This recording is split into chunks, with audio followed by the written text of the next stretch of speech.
Estamos, Ion e eu, aqui surfando na pontinha das ondas da palavra de Deus.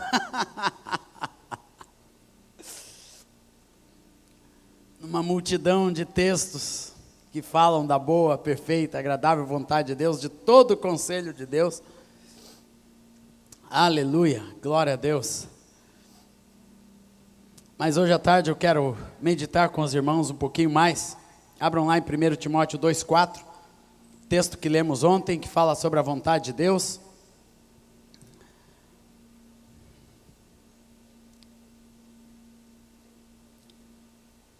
Aleluia. Versículo 3 e 4. Isto é bom e aceitável diante de Deus vosso Salvador, o qual deseja que todos os homens, quem, irmãos? Todos os homens sejam salvos e cheguem, parte B, cheguem ao pleno, grifem a palavra pleno, que isso tem tremenda importância, ao pleno conhecimento da verdade. Aleluia, glória a Deus, aleluia. Hoje queremos meditar um pouquinho sobre este pleno conhecimento da verdade. Em João 8,32, Jesus diz que conhecereis a verdade e a verdade vos libertará. Verdade, meus irmãos, não é um conceito.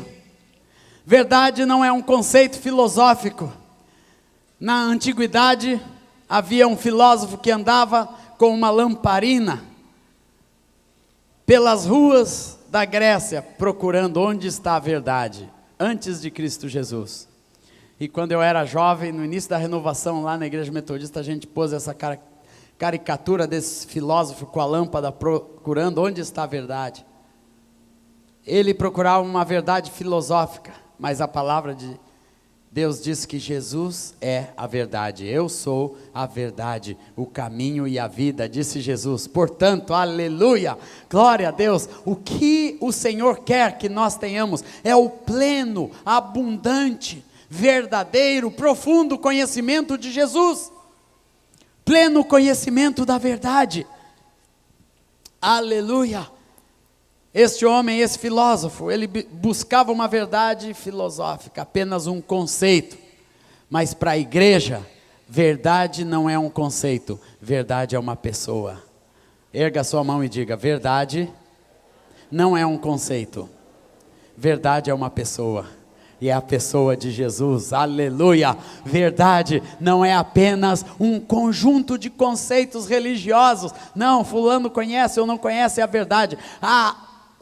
O centro da verdade, o foco principal da verdade, como nós vamos ver, ele é Cristo Jesus. Então a verdade para a igreja não é um conceito, é uma pessoa.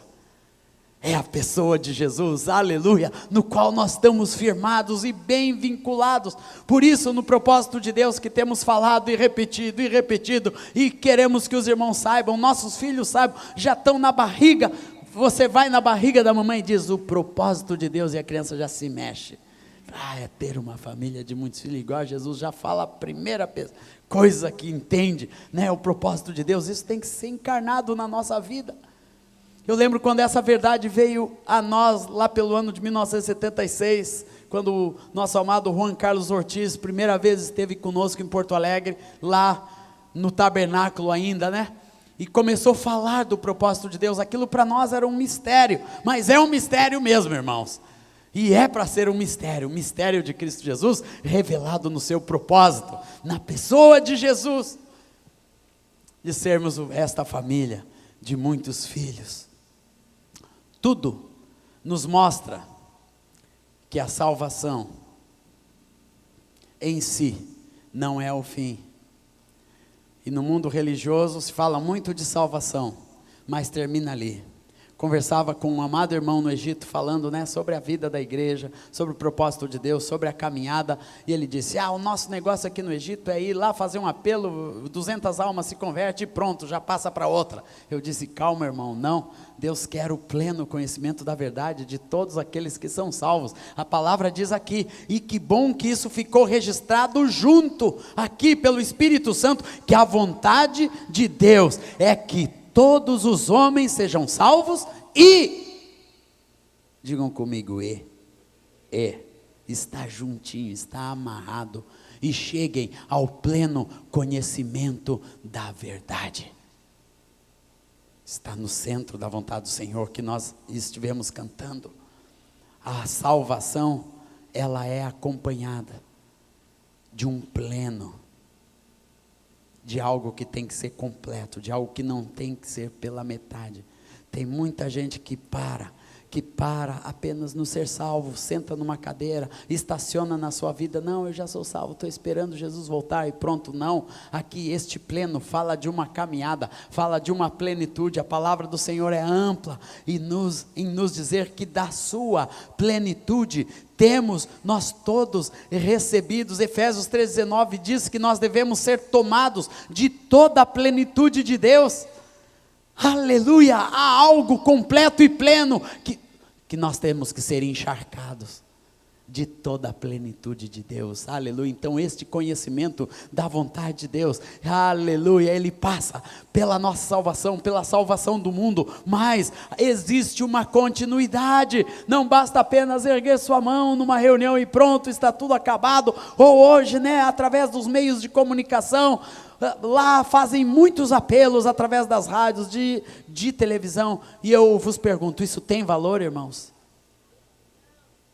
Tem, Mateus. Sinto te dizer, filho, para você aprender bem aprendido, tem valor. Toda a proclamação da palavra, que é feita, todo o esforço, como nós falamos ontem, eu sei que muitos disseram não. Quantos disseram não no seu coração aqui, só para acompanhar o Matthew? Muitos irmãos disseram. Eu quero dizer que toda a pregação da palavra de Deus, toda vez que você lança a palavra de Deus e fala, Jesus é o Senhor pela janela, você pensa que ninguém ouviu, mas aquela palavra o Senhor vai levar, ou alguém proclama pelo rádio, ou pela televisão. Não banalize isso, meu irmão. Se Deus nos levar a fazer isso, senão nós não gravaríamos CDs, senão nós não faríamos DVDs, e tudo isso é proclamação da palavra que nós queremos que chegue nas casas. Vai, acompanha lá no mundo árabe. Você não pode parar numa praia e começar a evangelizar, eles matam você.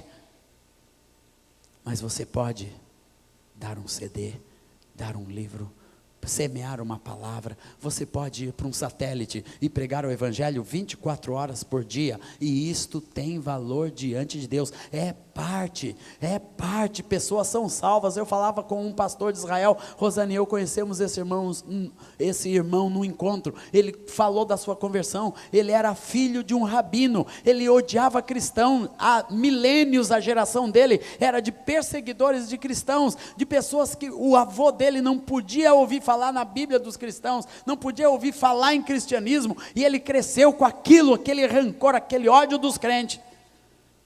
E ele ia ser um rabino, quando um dia pelo rádio, ondas curtas, um homem dos Estados Unidos, na sua língua, falava do amor de Jesus. Vale, aquele odiento do evangelho, ouviu o nome de Jesus, ouviu do amor de Jesus, e a palavra de Deus faz assim, não volta vazia, não volta vazia, vai, alcança, vai, é como uma seta lançada com poder, com autoridade diante de Deus, ela não volta vazia, não volta vazia. Quantos testemunhos tem se tido de homens que deixam um Novo Testamento numa caixa de correio? Não sei se eu contei para os irmãos de um testemunho que eu ouvi no Japão. Fomos ministrar numa igreja no interior do Japão, e os gideões deixaram um Novo Testamento, e um fazendeiro pegou na sua caixa de correio o Novo Testamento, e começou a ler sozinho o Novo Testamento, e se converteu com o Novo Testamento, e pregou o evangelho para os seus filhos, e começou a igreja no centro do Japão, que está lá cheia de gente louvando e adorando o Senhor, fazendo discípulos, e pessoas comprometidas com Deus ali, porque alguém semeou. Então, aleluia, aleluia. Então é uma parte da verdade, o ser salvo, ser retirado da lama, mas depois tem que ser limpo, tem que ser lavado, tem que ser edificado, e este pleno conhecimento da verdade, ele é um processo de edificação, que nosso amado Ion tem falado e refalado, e nós temos proclamado aqui, e os irmãos têm recebido esses fundamentos de construção, de edificação, de que a igreja seja edificada aonde? No pleno conhecimento da verdade, aleluia, de Cristo Jesus. O pleno conhecimento da verdade. Quero meditar com os irmãos, ela vem à nossa vida, através de quatro bases. Primeira delas, do próprio Cristo, a revelação de Cristo Jesus. Pleno conhecimento da verdade, a fundamentação da casa de Deus, ela é através, primeiramente, de Cristo. É a base, é a pedra angular, aonde toda a verdade, nos céus e na terra, Ele mesmo é a verdade, é o sustentáculo, é a coluna vertebral da verdade revelada de Deus. Vem-se através de Cristo. Segundo, vem através do Espírito Santo. A verdade, ela é revelada no mundo. A própria verdade do Senhor Jesus, ela é revelada por ação do Espírito Santo nesse mundo. Nós somos cooperadores com o Espírito Santo, que é nosso cooperador também, é paráclito, ajudador, mas o Espírito Santo está se movendo no mundo, ele é o agente de Deus, ele é o olho de Deus na terra. Sabe o que o Espírito Santo faz? Ele anda por toda a terra, procurando aqueles cujo coração quer ser do Senhor. Sabia que tem gente que está buscando a Deus em toda a terra? Sabe o que é evangelismo eficaz? É você ser guiado pelo Espírito Santo para encontrar a pessoa onde ele já está trabalhando. Esse é o evangelismo eficaz. Quando você vai para uma praia evangelizar, vá com o Espírito Santo, perguntando: Espírito Santo, me mostra quem aqui, aonde tu estás trabalhando, aonde você está fazendo alguma coisa, Espírito Santo, aonde eu posso lançar uma semente. Hoje Ion e eu estávamos orando sobre avião. A gente que faz essas viagens internacionais, eu sugiro, Ion, tu entrar no avião e pedir: Espírito Santo, me mostra a pessoa. Um dia na Jordânia, um homem chegou na Jordânia comigo, e eu notei porque esse homem tinha uma mancha grande no rosto, e no dia que eu saí, ele saiu comigo, no mesmo voo, chegou no mesmo voo e saiu no mesmo voo, e sentou lá longe, mas eu prestei atenção naquela pessoa, tanto na chegada quanto na saída. E no segundo voo que eu ia lá para Nova York, encontrar meus caros e queridos irmãos, Reginaldo, Renata, Matthew e Mitchell, e aquele rapaz veio e sentou do meu lado. Ele, assim, no meio da viagem entre Amsterdã e Nova York, ele começou a dizer umas piadinhas, e eu nada, né?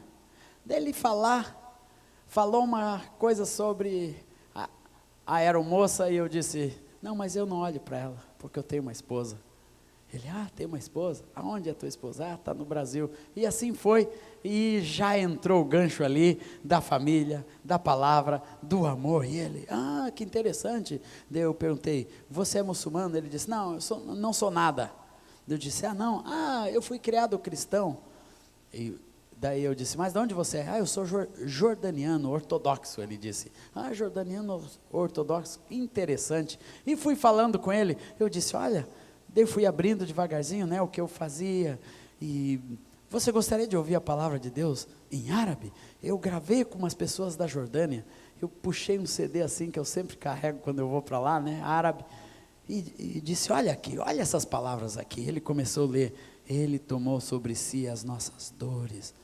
E aquele homem começou a ficar com o coração cheio, com o coração tocado por Deus. E ele disse: olha, eu ouvi essas palavras quando eu era menino. Ouvia? E olha aqui, esse aqui é meu primo, esse aqui eu conheço esse, mas ficou numa alegria de conhecer aquelas pessoas que faziam o disco. E quando eu cheguei na casa da Renata, 2 horas depois, aquele homem ligou chorando, ele estava ouvindo o CD e foi tocado pelo Espírito Santo de Deus. Uma pessoa que não ouvia falar de Jesus há décadas na sua vida, porque ele era imigrante árabe num país estranho. Última coisa que ele ia dizer era cristão, porque ele vivia no meio dos árabes. nos Estados Unidos, mas Deus mandou ali para proclamar a palavra e o evangelho para aquela vida preciosa. Quem faz isso? O Espírito Santo. Quem leva o mundo ao pleno conhecimento da verdade é o Espírito Santo. Nós podemos ser instrumentos de ensino, de graça, mas quem convence o mundo do pecado e faz o caminho de Deus por essa terra, de coração em coração, é o Espírito Santo, meus amados, e esse é o nosso ajudador. A igreja tem que ter vida no Espírito.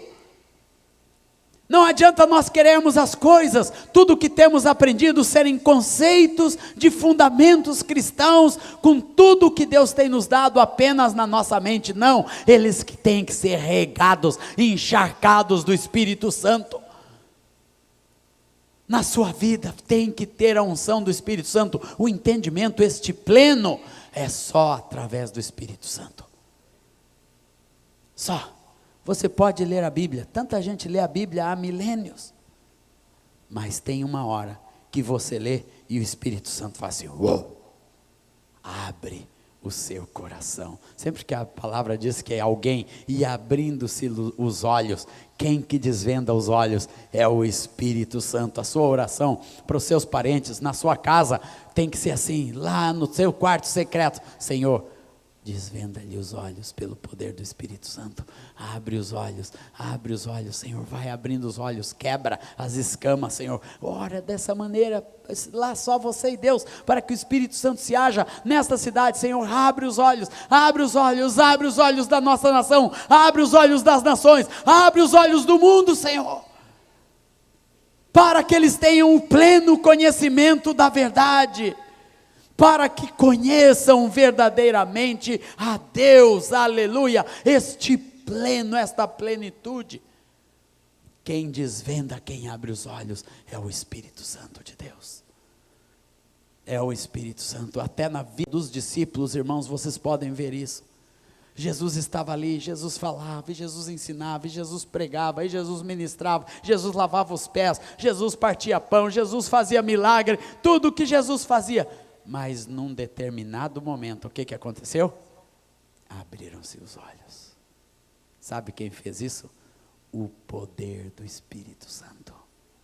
Por isso, igreja, nós temos que ser cheios do Espírito Santo, e a ordenança da palavra é vontade de Deus, aleluia. Dentro deste pleno que Deus quer para a sua igreja, nós sejamos cheios do Espírito Santo. Diz comigo, amados, cheios do Espírito Santo. Se você não é cheio do Espírito Santo, e isto é algo prático, isto é fundamento, ser cheio do Espírito Santo é ser batizado com o Espírito Santo, cheio, revestido do Espírito Santo, verdadeiramente. Não é só uma presença que vem quando você é salvo pelo Senhor. O Espírito Santo vem já trabalhar na sua vida, mas eu estou falando de uma experiência real e verdadeira, de um enchimento. Quando você é mergulhado, Jesus te pega pelo cabelo e faz assim, ó, lá dentro, e puxa para fora. Por isso que a palavra usada é batismo com o Espírito Santo. Está lá nos fundamentos. Mas isso, tem muita gente no meio da igreja que não foi ainda batizado com o Espírito Santo. Você tem que ser cheio do Espírito Santo para ter essa plenitude. Quantos ainda querem ser batizados com o Espírito Santo? Olha quanta gente. Tem que ser batizado com o Espírito Santo, isto é, ser mergulhado nas águas profundas do Espírito Santo. Oh, se eu tenho, amados, uma lembrança, é o dia que eu conheci esse Espírito Santo. Eu ouvia falar desde o início da minha vida, né, que eu cresci numa igreja pentecostal, mas depois fui para o mundo, fui para as drogas, os irmãos conhecem minha história, e eu voltei para Jesus lá na igreja metodista, Wesley, onde o Espírito Santo estava batizando aqueles pastores com o Espírito, tudo sendo cheio, transbordantes do Espírito de Deus. E toda segunda-feira tinha uma reunião onde esses irmãos falavam sobre o batismo no Espírito Santo. Toda segunda-feira era ministrado o Espírito Santo durante aquele ano de 74, desde 73 eles já estavam fazendo isso. Eles reuniam segunda-feira pessoas da igreja metodista que quisessem ser cheios do Espírito Santo. Daí começou a vir batista, presbiteriano, episcopal, ali aquela moça bonita que se tornou minha esposa veio nessa leva, junto com os episcopais, procurando o Espírito Santo, e vinham chegando, né? Íamos chegando, e uma segunda-feira eu estava lá, e o querido Moisés, ele ensinava sobre o Espírito Santo, desde o Antigo Testamento, com toda a paciência, começava às 7h30, até às 9 horas da noite, toda segunda-feira o mesmo estudo, mas naquela segunda-feira, eu nunca tinha ido lá para essa salinha, mas naquela segunda-feira eu quis ir, e ele começou a contar quem era o Espírito Santo, e o meu coração de menino, 16 anos de idade, cada texto que ele falava, eu consigo repetir quase todos eles, por línguas gaguejantes. Falarei aos homens, depois o batismo de Jesus com o Espírito Santo, e depois em João, quando vos enviarei o Consolador, e depois Atos 2, e depois o batismo do Espírito Santo, tanto dos Efésios, lá quando em Cornélio, e assim por diante. Ele ia até o final da palavra, falando do Espírito Santo. Eu ia bebendo, eu quero, e aquilo foi dentro do meu coração crescendo, eu quero. Depois ele convidava, quem quer ser batizado com o Espírito Santo, vamos voltar lá para o prédio, que isso era só numa salinha, os batizados ficavam lá, era língua de manhã, de tarde, de noite, os irmãos falando em língua direto, ficavam lá só falando em língua. Foi um mover assim que transformou aquela geração. Nós nascemos assim, né? E ontem temos que contar para esses irmãos. E quando eu ia descendo aquelas escadas, irmãos, começou uma comichão no meu pé, diferente. Tudo na minha vida foi meio diferente, até o batismo com o Espírito Santo. Ele começou no dedão do pé. Verdade. Começou lá no dedão do pé, tipo uma comichão.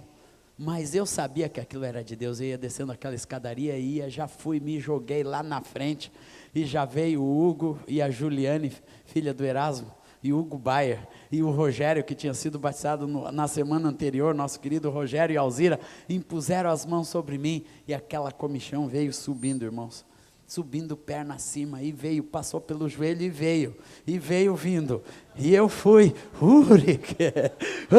que coisa boa, e veio vindo, e subindo, e veio vindo, irmãos. Quando chegou na boca, e foi, e disparou a metralhadora, e não parou mais. Irmãos, isso era 9h30, eu não sei que horário, entre 9 e 10 horas. Irmãos, eu falei em línguas ininterruptamente, até 2 horas da manhã, e fui para casa falando em línguas, e dormi falando em línguas. O que eu não sabia que aconteceu naquela noite, o Erasmo sempre conta, é que enquanto eu falava em línguas, tinha uma Bíblia, daquelas Bíblias que ficava atrás dos bancos do templo metodista ali, eu peguei uma daquelas Bíblias e comecei a comer.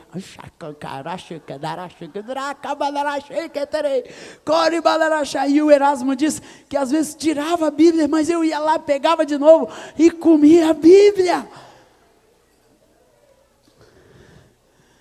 O Espírito Santo foi me enchendo, tinha que ser um negócio assim, com comer Bíblia, com tudo junto, tinha que ser porque da onde Deus estava me tirando, e eu nem sabia o que tinha pela frente, tinha que ser embriagado do Espírito, e tinha que ser alimentado pela palavra, literalmente. Mas aquilo foi uma marca, irmãos, assim um selo. A palavra diz que nós somos selados. Diga ao seu irmão, você é selado. É um selo, é algo inesquecível. Eu lembro quando o Dani foi batizado com o Espírito Santo, eu estava lá. Esse morenão andava comigo para cima e para baixo no Brasil, tocando seu baixo. Era da nossa banda, né? Gravava em Porto Alegre. E faltava alguma coisa. Ele era tão querido, mas era tão quietinho, tão para dentro, caladão, né? E ia, Dani quer falar alguma coisa? Não. E ficava lá atrás, tocando baixo. dá um testemunho. Não, lembro uma vez nós fomos em Recife, ele dormia a tarde toda, na hora do culto levantava. Teve uma vez que nós fomos em Curitiba, ele ficou doente, eu tive que chegar na cama dele, em nome de Jesus, levanta, negão. E ele, levanta em nome de Jesus, vamos para o culto. Estava lá prostrado, né, assim paradão, e a gente às vezes conversava com a Selma, ele não fala muito, não fala nem comigo.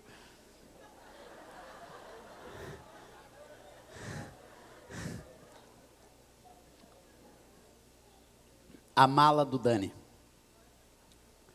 depois do Espírito Santo mudou, mas a mala dele era uma camiseta, uma cueca e uma toalha, só.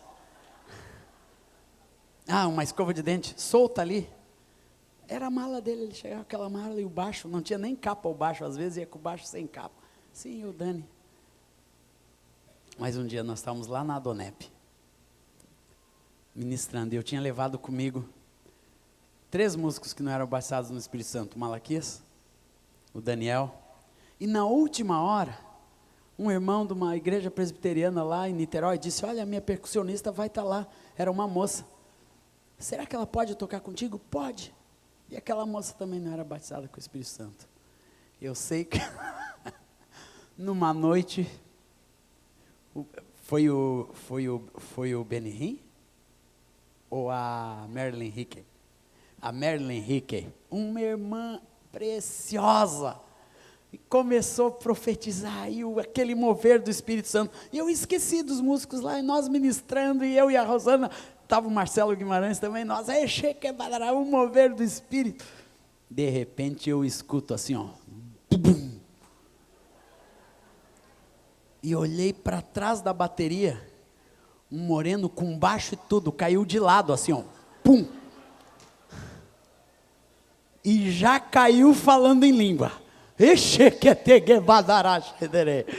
já caiu falando em língua, no poder, e eu olhei para o outro lado, estava o Malaquias com o saxofone rindo no chão também, eu disse, também foi, cheguei lá, só pus a mão e começou, o Malaquias teve que sair carregado no poder do Espírito, e eu olhei lá em cima da tumbadora, a irmã presbiteriana, batizada no Espírito Santo. É um marco de Deus. É uma hora que o Espírito Santo vem e toma você. Quantos aqui já foram batizados com o Espírito Santo? Aleluia, glória a Deus. Cheios do Espírito Santo. Eu sei que quando ele chegou em casa, a Selma olhou, como é que foi mesmo, Selma? Tu olhou para ele e disse, eu sei, tu foi batizado com o Espírito Santo. Ele não precisou dizer nada, ela só olhou para ele e já, porque fica na cara. Minha mãe no outro dia de manhã disse, Azaf, eu sei que tu fosse batizada com o Espírito Santo. Aleluia, eu disse, foi, mãe,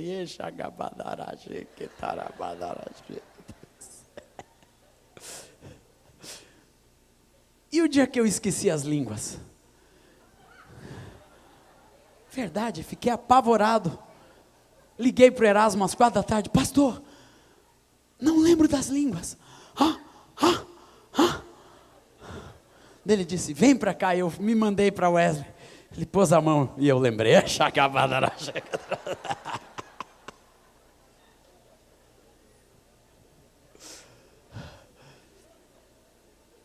O Espírito Santo, ele marca a nossa vida, ele enche.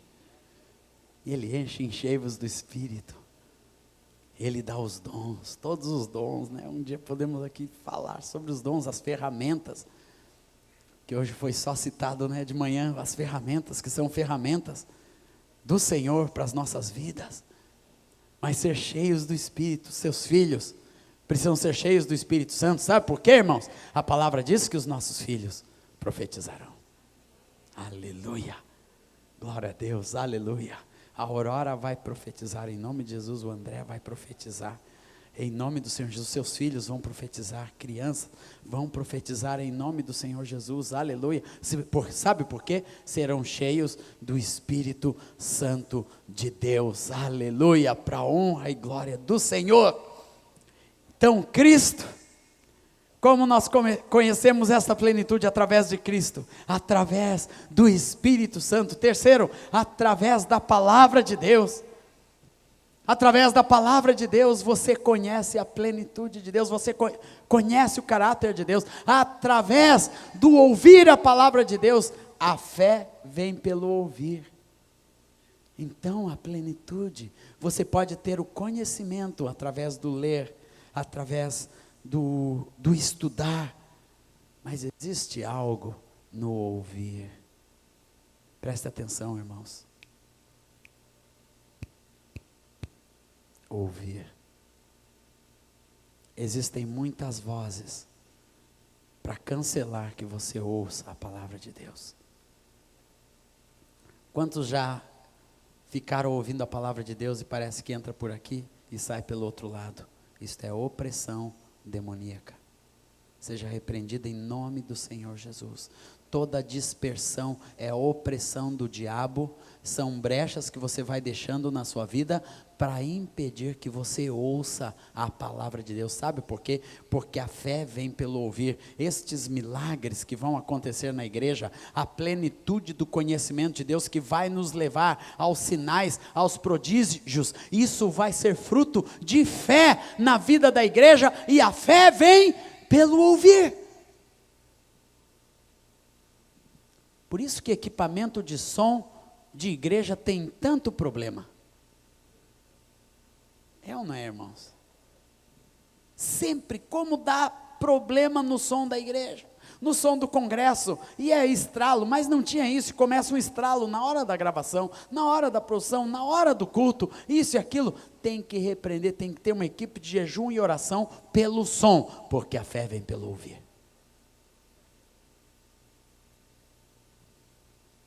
Então o diabo vai fazer e vai trabalhar aonde ele puder, para que você não ouça, para que não aumente a sua fé quando ouve a palavra de Deus, para que a sua vida não chegue ao pleno. Ele quer manter você no raso, porque o pleno vem pelo ouvir a palavra de Deus, pelo ensino proclamado, vem pela fé que é gerada no seu coração, quando você ouve a palavra de Deus, quando a palavra é pregada.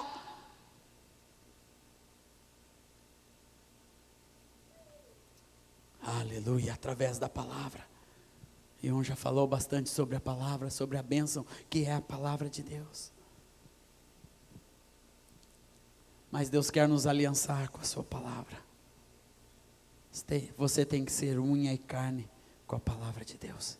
Você tem que conhecer a palavra, dominar, tem que saber, tem que pôr dentro da sua mente. O termo que a palavra usa em Colossenses 3 é que habite.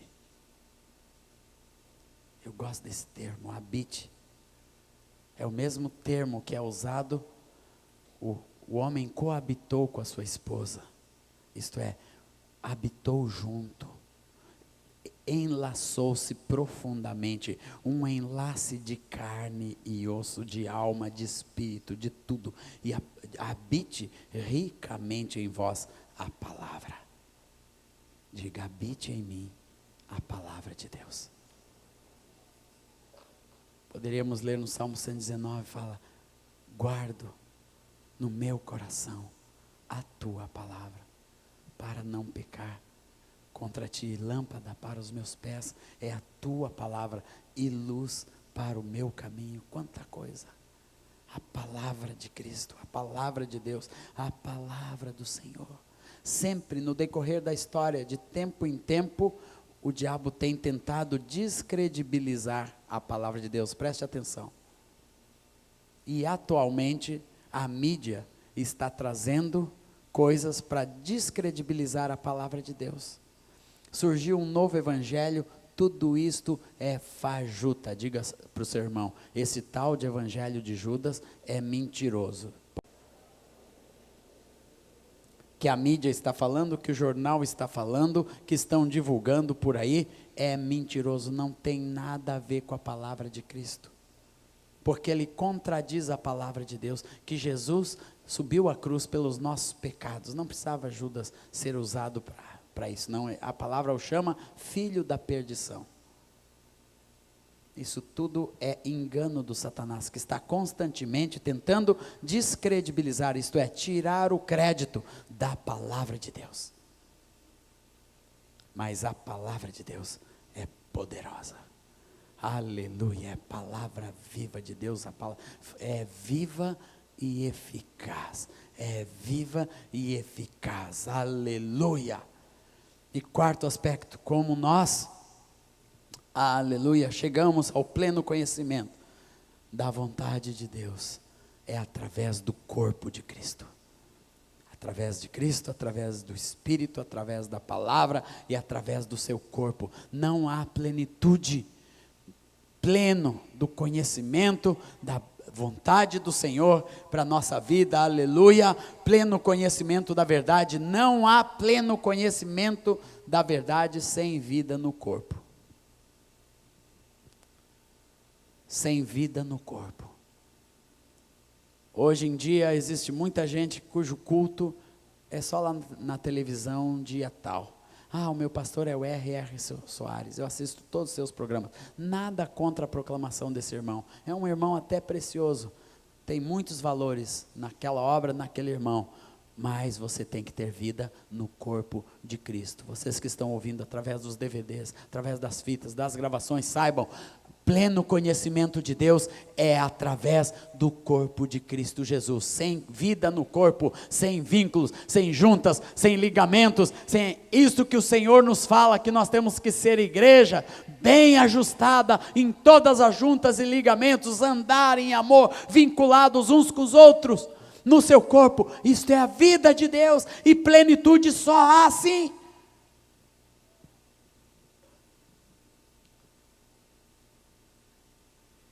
Estratégia número 1 do diabo é afastar você das juntas, dos vínculos.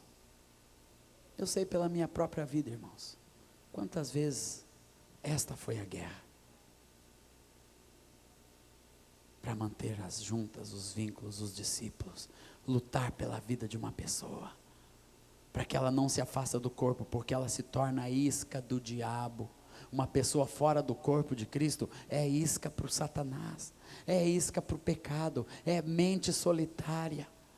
Uma pessoa sem companheirismo no reino de Deus, sem irmãos, sem amigos que caminham, que estão ali ajudando, colaborando com o propósito de Deus na sua vida, é uma pessoa sozinha, sem vida, sem fluir do corpo. Ele não está recebendo a vida que só vem pelo cheirinho, pelo amor, pelo carinho,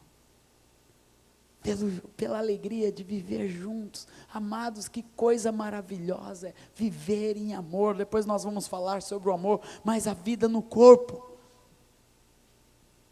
Ninguém vai conhecer a plenitude sozinho. Convém que o homem não esteja só. Isto em todos os níveis, no nível físico, no nível espiritual, porque Deus nos fez para sermos família, e família de Deus. E último aspecto, irmãos, que eu quero falar, que não vai ser o último assim, é só o último ponto. Os irmãos acompanharem, nós vimos 4 pontos ontem. Mistério da vontade de Deus é que tudo converja em Cristo. Segundo, que ninguém se perca. Terceiro, que todos cheguem ao pleno conhecimento da verdade. E quarto, a vontade de Deus é a vossa santificação. 1 Tessalonicenses 4:3. E deixem aberto neste capítulo.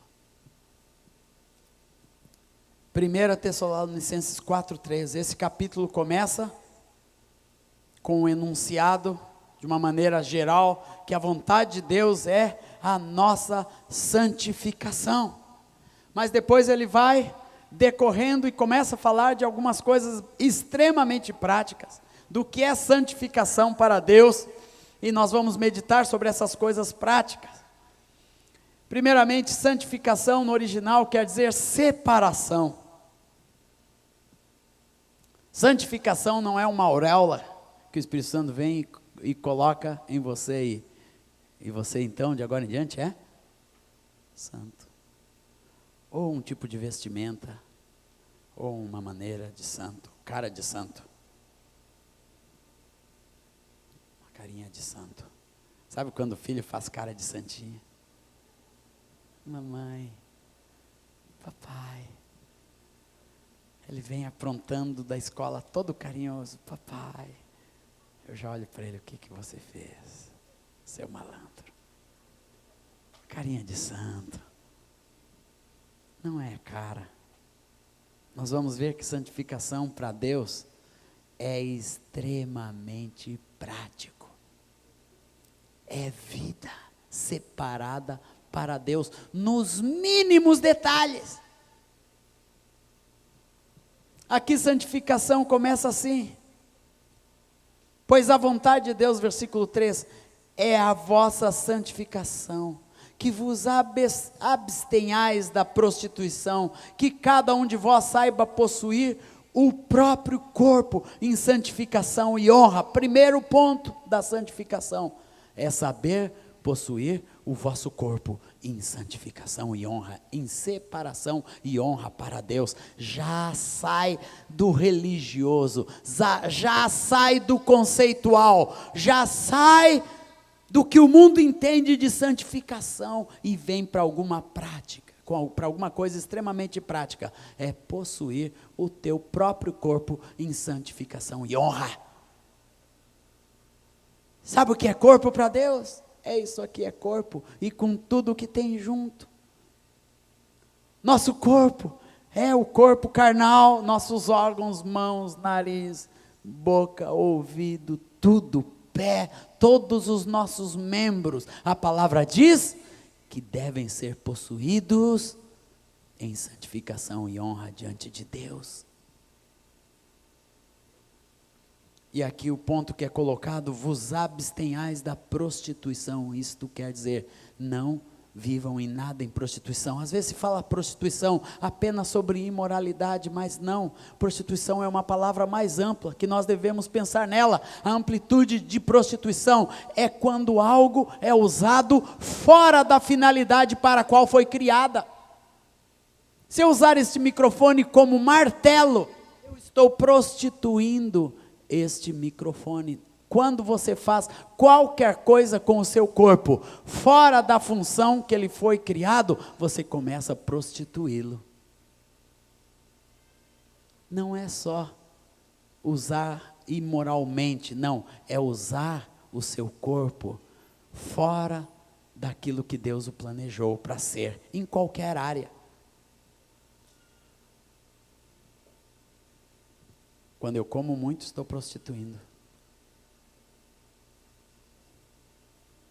Quando eu bebo, embriago, está prostituindo. A idolatria, daí entra para a parte interna. Toda a idolatria da nossa alma, isto é, viver para o trabalho, está prostituindo. Venham comigo, olha aqui. Você está prostituindo aquilo para o qual Deus planejou o seu corpo. Quando você força a máquina, quando você entra em estresse, você está entrando em prostituição no seu corpo, você está levando o seu corpo, está matando, você está secando, você está enfermando. Porque você não está fazendo o que Deus quer que você faça com o seu corpo, em qualquer área.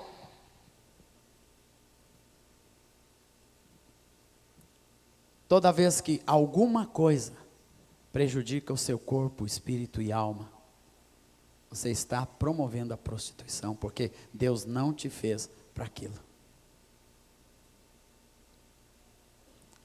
Saber possuir o próprio corpo.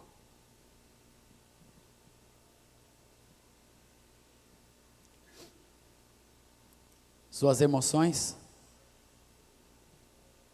1 Coríntios 6,19 diz que você é o templo do Espírito Santo de Deus, e que não sois de vós mesmos, seu intelecto, sua vontade.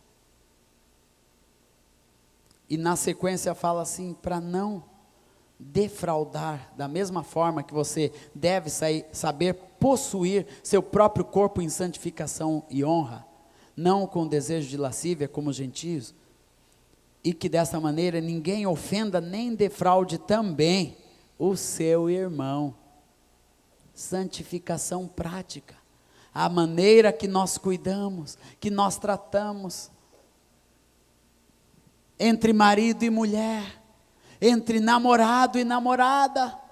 Não defraude a sua irmã, tem que saber viver, conviver e ter relacionamento diante do Senhor, sem defraudar.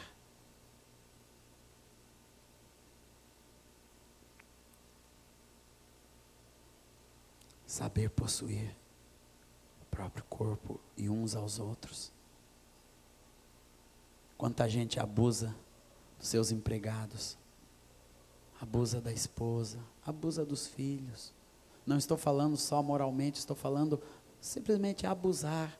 A autoridade espiritual não é para você abusar dos seus vínculos. Se tem muito problema com respeito a isso, há poucos dias atrás falava com um irmão que ele tem falado contra discipulado, eu fui conversar com ele, não, é que houve muito exagero, muito abuso, e aconteceu lá no nosso meio, aconteceu esses abusos, as pessoas exploravam os discípulos, e assim por diante. Sabe o que é isso? É não compreender,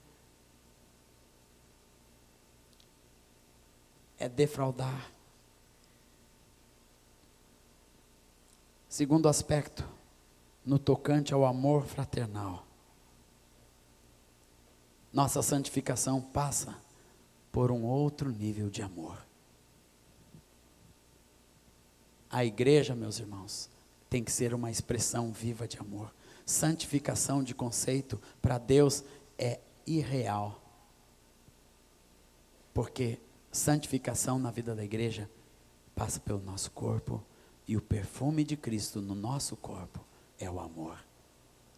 A igreja vai ter que crescer, se desenvolver, ser inflada pelo Espírito Santo de Deus, para viver outro contexto de amor, um amor verdadeiro que vai impactar este mundo. Esta cidade vai ser impactada pelo amor, a sua cidade, a sua casa tem que ser impactada pelo amor de Deus, de um amor verdadeiro, genuíno, andar em amor, um amor que inclui, um amor que atrai.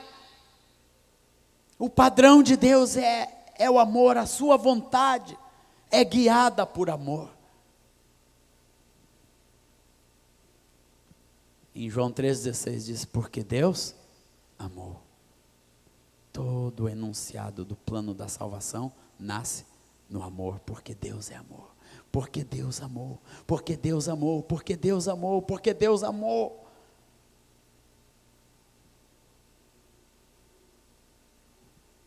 Nós temos que viver um nível de amor, um outro nível de amor.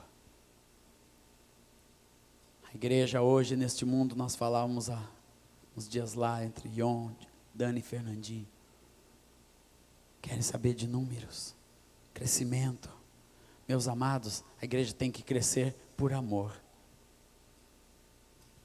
Nossos alvos, eles têm que ser por amor, não por uma prancheta, por números, por objetivos.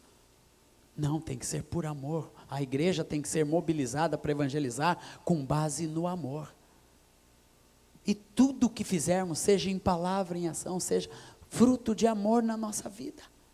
Este é o amor que nos leva a uma vida santa. O amor santifica. O amor santifica.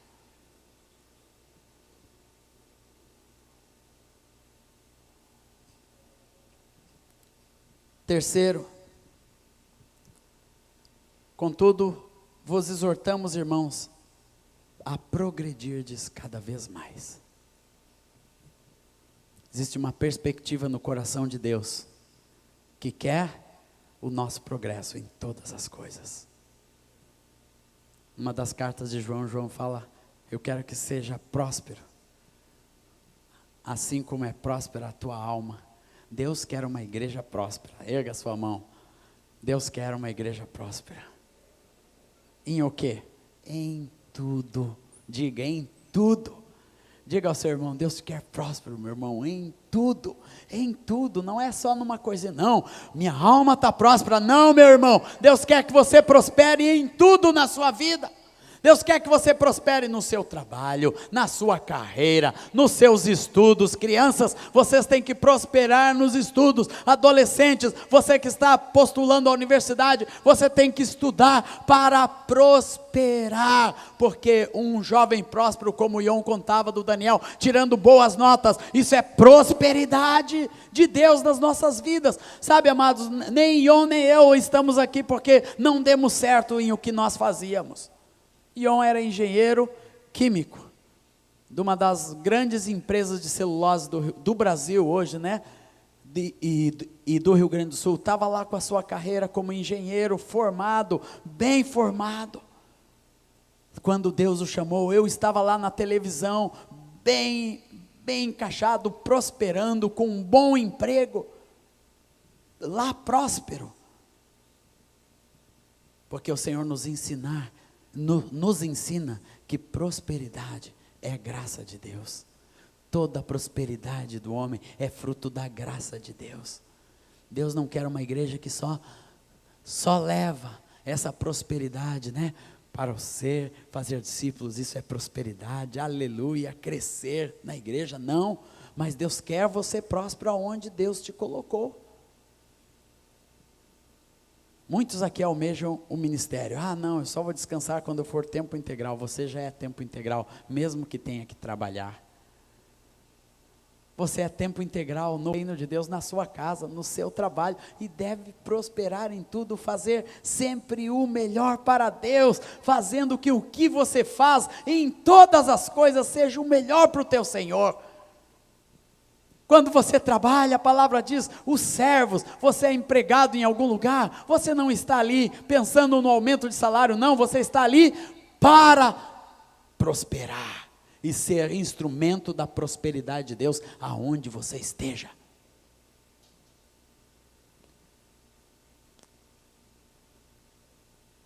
Versículo 11, quarto ponto, não diligenciardes por viver tranquilamente.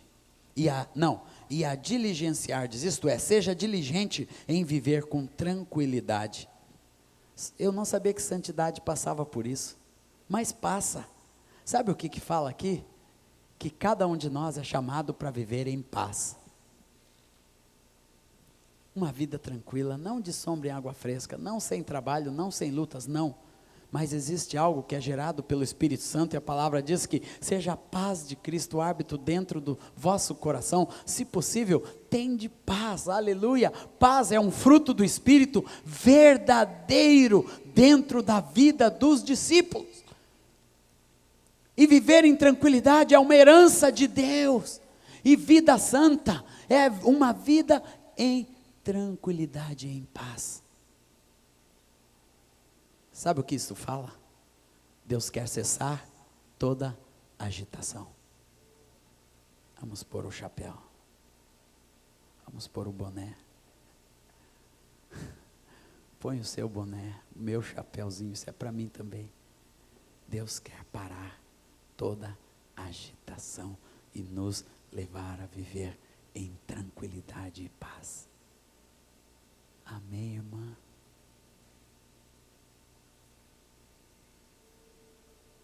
Você vive em paz? Você vive em tranquilidade? Ou você vive no meio do inferno? Você é agente da tranquilidade e da paz de Deus, aonde quer que você esteja. Isso tem que ser com diligência. 5, na continuidade, cuidar do que é o vosso trabalhar com as próprias mãos.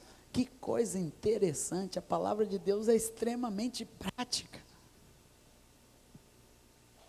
Aqui começa falando sobre santidade, fala até em trabalho. Sabe o que a palavra está dizendo aqui? Que a igreja não é para viver pensando em dinheiro fácil. Deus nos fez para trabalhar, para prosperar, trabalhar espiritualmente, trabalhar materialmente, meu irmão, vai trabalhar. Que espiritual isso, Ninguém disse amém. De vez em quando eu disse para uns discípulos, meu irmão, em nome de Jesus, para ficar mais espiritual, vai trabalhar. Discipuladores, vocês estão autorizados a usar esta palavra paipóstola. Vai trabalhar, irmão. Que a palavra diz aqui, cuidar do que é vosso e trabalhar com as próprias mãos. Aqui tem 2 aspectos. Ordenança apostólica da palavra de Deus. Primeiro, cuidar do que é vosso. Eu estava quase pulando aqui o cuidar do que é vosso, que eu estou acelerando aqui, Cuide de tudo que Deus te deu. De tudo? Sim.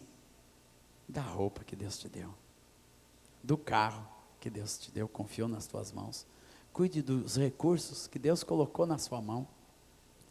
Cuide do tempo que Deus te dá. Cuide da tua casa. Cuide da tua esposa. Cuide dos teus filhos. Muitos maridos não cuidam da esposa. A minha está bem cuidadinha. Continua jovenzinha. Mas às vezes os maridos dão um duro na esposa, misericórdia. O cara fica lá na sombra e água fresca. Mulher dando duro, trabalhando que nem uma condenada. Ela trabalha o dia inteiro, chega à noite. E ele ainda reclama que a janta está fria.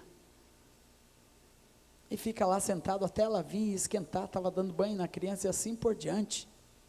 Maridos, cuidem da sua esposa, cuide do que Deus te delegou, do que é vosso, cuidem bem dos seus filhos. Eu sei que isso aqui no nosso meio é chover no molhado, mas nós vemos uma geração que está cuidando mal dos filhos, até mesmo no meio da igreja, estão largando os filhos, delegando para a televisão, delega para a escola dominical, ou para isso, ou para aquilo.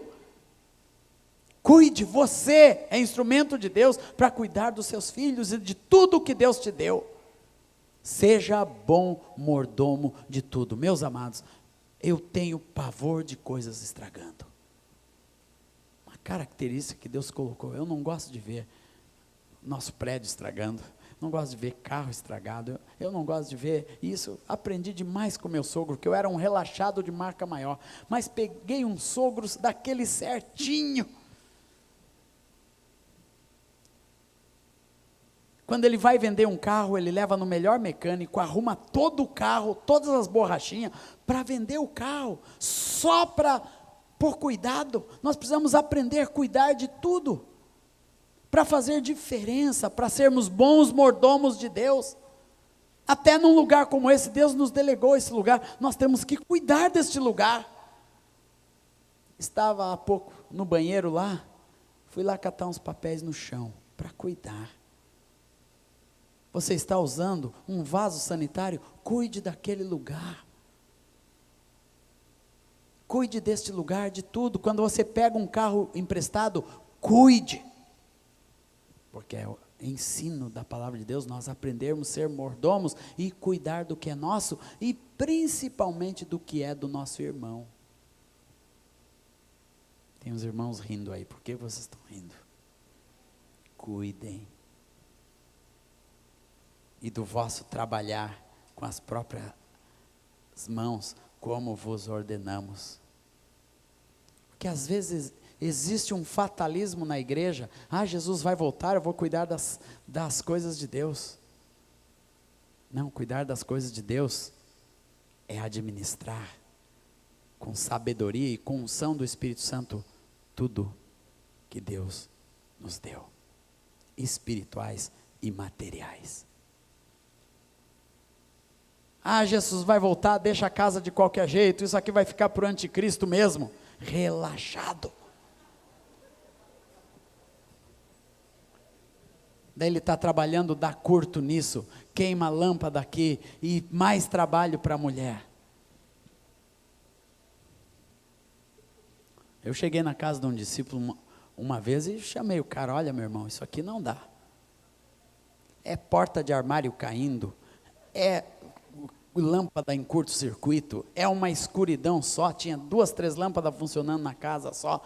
E você deixa sua mulher, vai viajar, isso aqui é relaxamento, você não está sendo bom mordomo. Você está contra a palavra de Deus, não está cuidando.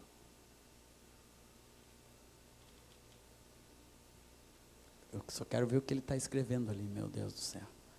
Cuidando das crianças, amém. Glória a Deus. Aleluia.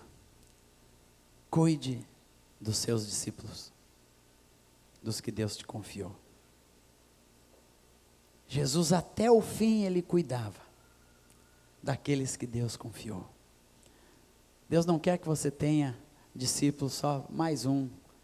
Eu já tenho 12, eu já tenho tantos, eu tenho mais. Não, tenha um e cuide bem dele. Isso foi o que Deus me ensinou. Eu um dia fiz um voto ao Senhor, Senhor, eu não vou ter muitos discípulos, mas o que eu tiver eu vou cuidar. Com amor, com ternura, com zelo. E pelo menos, procuro apertar o torniquete de vez em quando. Cuide. Jesus até o fim cuidava. Lá na cruz, Jesus estava lá pendurado já, em Mateus 19, 25, e viu a sua mãe, e disse para ela, mulher, eis aí o teu filho, falava sobre João, sobre um dos discípulos, e disse, discípulo, João, eis aí tua mãe. E a palavra diz, daquele dia em diante, Maria, que talvez não tinha mais onde morar, foi morar com João. Foi morar na casa dele. Jesus cuidando até de onde sua mãe estava ali já, quase no tá consumado. Mas lembrou-se de cuidar, digam comigo, cuidar do que era dele. Por isso Jesus pôde dizer,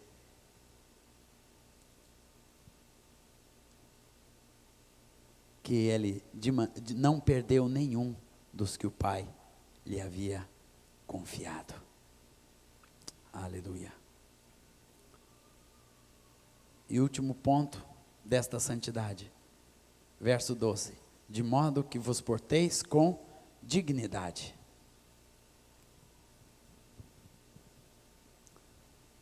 Glória a Deus. Sabe o que é dignidade, irmãos? Andar de modo digno. Efésios 4 fala 2 vezes andar de modo digno da nossa vocação. Fala 2 vezes isso. Andar de modo digno é honrando o chamado de Deus, nosso chamado em Cristo. É honrando a nossa posição como representantes, como embaixadores de Deus nesse mundo. Embaixador é um homem digno. Embaixatriz é uma mulher digna. Renata, você é uma embaixatriz dos Estados Unidos. Ande de modo digno. Honrando o Senhor, honrando a sua palavra, honrando a santidade. Tudo isso que a palavra do Senhor nos falou, da maneira de viver, da maneira de nos portar, cuidando, é viver de maneira digna. Você como homem, como mulher, viver de uma maneira com dignidade. A palavra fala em Hebreus de que houveram pessoas das quais o mundo não eram dignos deles. Creio que é em Hebreus 11:38. O mundo, o padrão de Deus é tão alto na nossa vida, que nós temos que viver, a sua vontade tem um padrão tão alto, que este mundo não é digno da igreja. Você está acima, diga, nós estamos acima deste mundo. Por isso nós temos que estar acima na santidade, na honestidade, na limpeza, no cuidado, na maneira de viver. Temos que ser exemplos, padrão dos fiéis em tudo.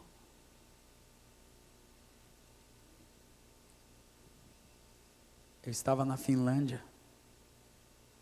Uma coisa que me impressionou na Finlândia era a honestidade daquele povo. Lá tem a banca de revista e ninguém fica cuidando. A pessoa pega a revista e põe o dinheiro. Verdade, irmãos, ninguém cuida. Daí tem a banca de jornal, a mesma coisa. Abre, põe o dinheirinho e pega o jornal. E assim a livraria do Congresso, do Congresso que nós estávamos ministrando, tinha a livraria e os CDs.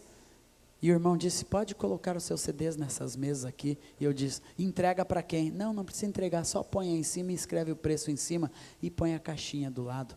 E os irmãos pegavam o CD e punha lá. E eu desconfiava, saía correndo da reunião e estava o dinheirinho lá, para pegar o dinheiro e guardar, né? Daí o irmão disse, não precisa guardar não, está aí, ó, de todo mundo está aqui o dinheiro. Sabe o que é isso? Dignidade. Em São Vicente é assim também, pode deixar a livraria, as camisetas, dá o preço lá. Viver de modo digno é viver dentro de um princípio alto de vida, de honestidade. Você pega um CD emprestado e devolve. Você não faz pirataria, nem aprova pirataria. Você não quer dar um jeitinho. Você vai trabalhar para ter o seu sustento dignamente. E assim por diante, você vai honrar o seu corpo. Você não vai ter um namoro de acordo com este mundo, você vai honrar o seu próprio corpo diante de Deus. Você que está comprometido com uma moça, vai honrar esta moça. E assim por diante em todas as coisas. Na sua casa, você vai cuidar do que Deus te confiou. No seu carro, você vai cuidar. De tudo que Deus te deu, meu irmão, você vai viver de maneira digna. Porque Deus é digno. E nós temos que aprender a viver debaixo da dignidade de Deus. Como homens e mulheres também dignos. Amém? Digno, cabeça erguida. É alguém que nunca tem nada do qual se envergonhar. É alguém que todos podem conhecer o seu passado. Todos podem conhecer o seu presente. Não tem problema em expor a sua vida. Porque é digno. Quanto mais transparente, mais digno. Amém? Glória a Deus. Esta é a vontade de Deus para a nossa vida. Louvado seja o Senhor. Amém. Dá um abraço a quem está ao seu lado. E diz, nós vamos viver assim, em nome de Jesus.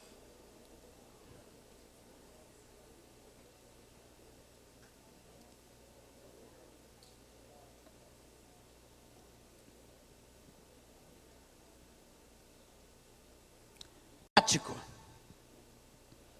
Extremamente prático. Dignidade é testemunho, é pagar o preço no reino e pelo reino. É saber que você é propriedade exclusiva de Deus e está aqui como representante daquilo que Deus é. E Deus é digno.